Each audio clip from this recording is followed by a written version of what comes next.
President Biden, I want to give you an opportunity to respond to this question about the national debt.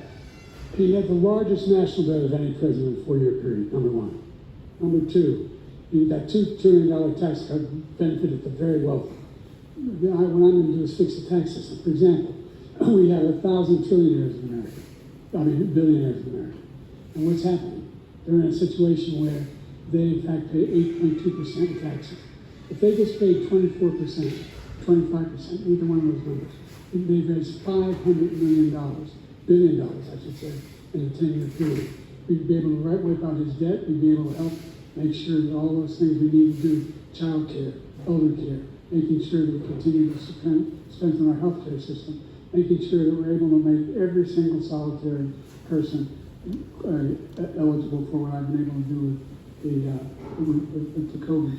With dealing with everything we have to do with we finally beat Medicare.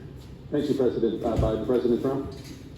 Well, he's right. He did beat Medicare. He beat it to death, and he's destroying Medicare because all of these people are coming in. They're putting them on Medicare. They're putting them on Social Security. They're going to destroy Social Security. This man is going to single-handedly destroy Social Security. These millions and millions of people coming in, they're trying to put them on Social Security. He will wipe out Social Security. He will wipe out Medicare. So he was right in the way he finished that sentence. And it's a shame. What's happened to our country in the last 4 years is not to be believed. Foreign countries, I'm friends with a lot of people, they cannot believe what happened to the United States of America. We're no longer respected. They don't like us. We give them everything they want, and they think we're stupid. They think we're very stupid people. What we're doing for other countries, and they do nothing for us. What this man has done is absolutely criminal. President Trump, staying on the topic of immigration, you said that you're going to carry out, quote, the largest domestic deportation operation in American history, unquote. Does that mean that you will deport every undocumented immigrant in America, including those who have jobs, including those whose spouses are citizens, and including those who have lived here for decades? And if so, how will you do it? Just 1 second. He said we killed 3 people. The people we killed are al-Baghdadi and Soleimani, the 2 greatest terrorists, biggest terrorists anywhere in the world. And it had a huge impact on everything, not just border, on everything. He's the one that killed people with a bad border, including hundreds of thousands of people dying, and also killing our citizens when they come in. We are living right now in a rat's nest. They're killing our people in New York, in California, in every state in the union, because we don't have borders anymore. Every state is now a border. And because of his ridiculous, insane, and very stupid policies, people are coming in and they're killing our citizens at a level that we've never seen. We call it migrant crime. I call it Biden migrant crime. They're killing our citizens at a level that we've never seen before. And you're reading it like these 3 incredible young girls over the last few days. One of them, I just spoke to the mother, and he just had the funeral for this girl, 12 years old. This is horrible what's taken place. What's taken place in our country, we're literally an uncivilized country now. He doesn't want it to be. He just doesn't know. He opened the borders. Nobody's ever seen anything like it. And we have to get a lot of these people out, and we have to get them out fast, because they're going to destroy our country. Just take a look at where they're living. They're living in luxury hotels in New York City and other places.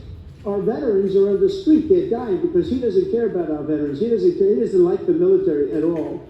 And he doesn't care about our veterans. Nobody been worse. I had the highest approval rating for veterans taking care of the VA. He has the worst. He's gotten rid of all the things that I approved. Choice that I got through Congress. All of the different things I approved, they abandoned. We had by far the highest, and now it's down in less than half, because he's done all these great things that we did, and I think he did it just because I approved it, which is crazy. But he has killed so many people at our border by allowing all of these people to come in. And it's a very sad day in America. President Biden, you have the mic. Every single thing he said is a lie. Every single one. For example, veterans are a hell of a lot better off since they passed the PACT Act. 1 million of them now have insurance, and their families have it. Their families have it because what happened, whether it was Agent Orange or burn pits, they're all being covered now. And he opposed, his group opposed that.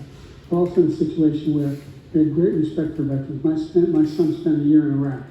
They went next to one of those burn pits, came back with stage 4 glioblastoma.